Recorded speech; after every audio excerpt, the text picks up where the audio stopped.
윤 대통령 체포 과정도 자세히 살펴보겠습니다. 2박 3일 장기전 예상이 나오기도 했지만 경찰 진입이 시작되자 1차, 2차, 3차 저지선 모두 순식간에 뚫렸습니다. 별다른 저항이 없었고 차벽을 만든 차량들에는 열쇠가 그대로 꽂혀 있는 경우도 있었습니다. 김한수 기자입니다. 경찰 버스에 각종 장비를 싣고 장기전을 위한 물과 음식도 챙깁니다. 공조본 체포조는 1차 실패를 되풀이하지 않기 위해 만반의 준비를 했습니다. 체포조를 맨 처음 막아선 국민의힘 인간띠는 몇 차례 경고를 하고 몸으로 밀어냈습니다.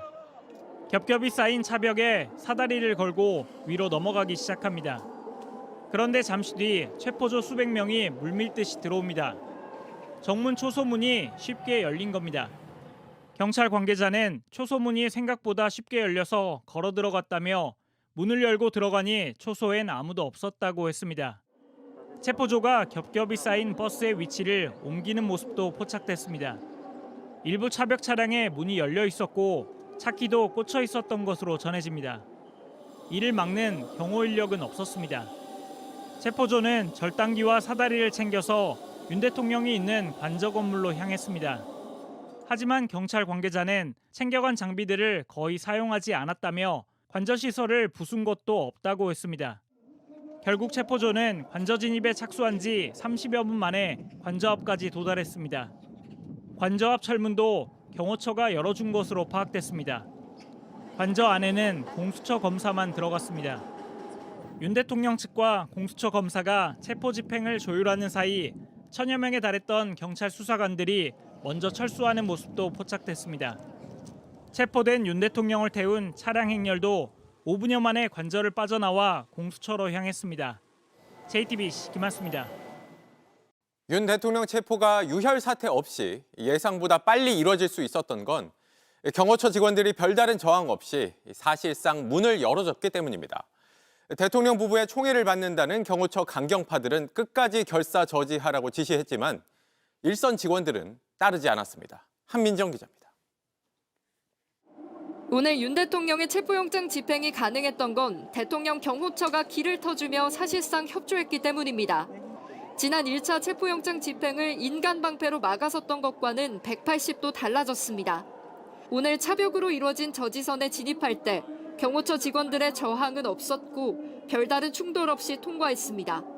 경호처의 강경파 수뇌부는 무력 사용을 하더라도 영장 집행을 막겠다는 방침이었지만 일선에선 이에 따르지 않은 겁니다. 1차 집행 당시 관저를 감싸고 있던 200여 명의 경호관 인간띠는 이번엔 없었습니다. 이렇게 되기까지 실제 경호처 내부에서는 수뇌부의 결사항전 방침에 대부분 저항하는 과정이 있었던 걸로 전해집니다. 앞서 한 경호처 관계자는 99%는 수뇌부 지시에 따르지 않을 것이라고 전한 바 있습니다. 장비 들려고 하면 들지 말자 우리. 예를 든다면 장비 비무장으로 하자. 스크럼 짜지 말자라고 이야기를 하고 있고요. 또 경호관 중 많은 수가 휴가를 신청하고 중간 간부들이 이를 승인한 것으로 알려졌습니다. 이른바 준법투쟁을 통해 소극적 저항에 나섰던 겁니다. 현장에 있더라도 관저 내 대기동에 머무르며 영장 집행 저지엔 직접 나서진 않았던 것으로 파악됐습니다.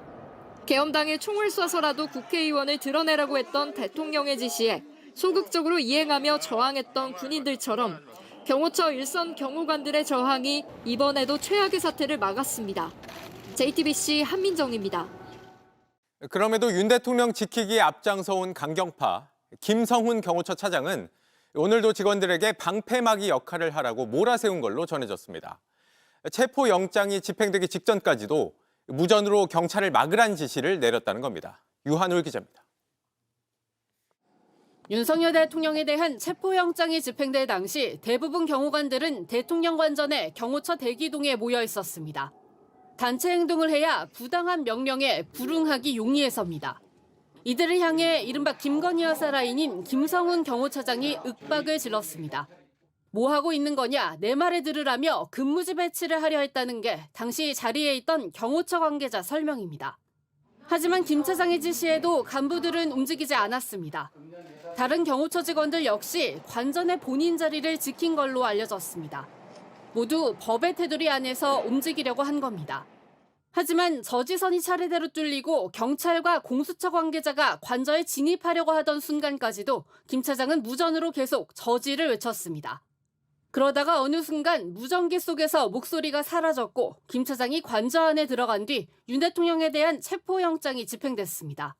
경호처 실세로 불리는 김 차장은 1차 영장 집행 때부터 이광호 경호본부장과 함께 저지에 앞장서 왔습니다.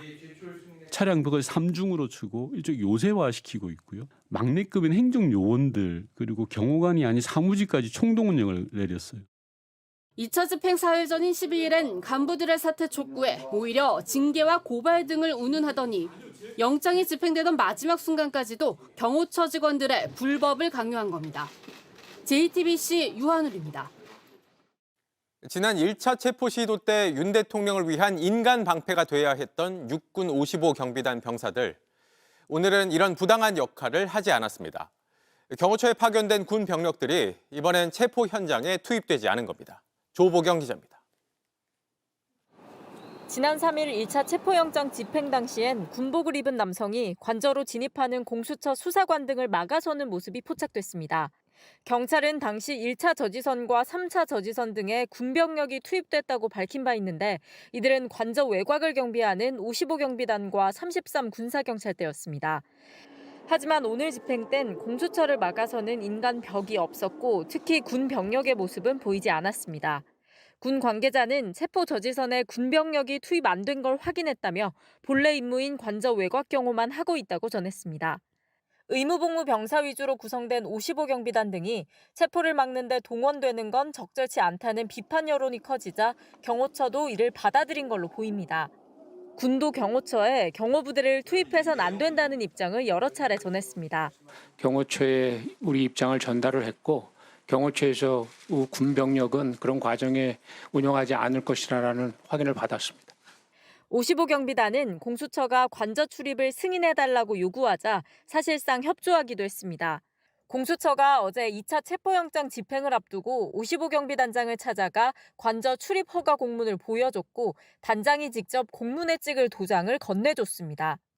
다만 경호처는 55 경비단에 출입 승인권이 없다고 반발했는데 이에 55 경비단 측은 경호처에 출입 승인이 필요한 사안이라는 걸 공수처의 구두로도 공문으로도 전달했다고 밝혔습니다. JTBC 조보경입니다.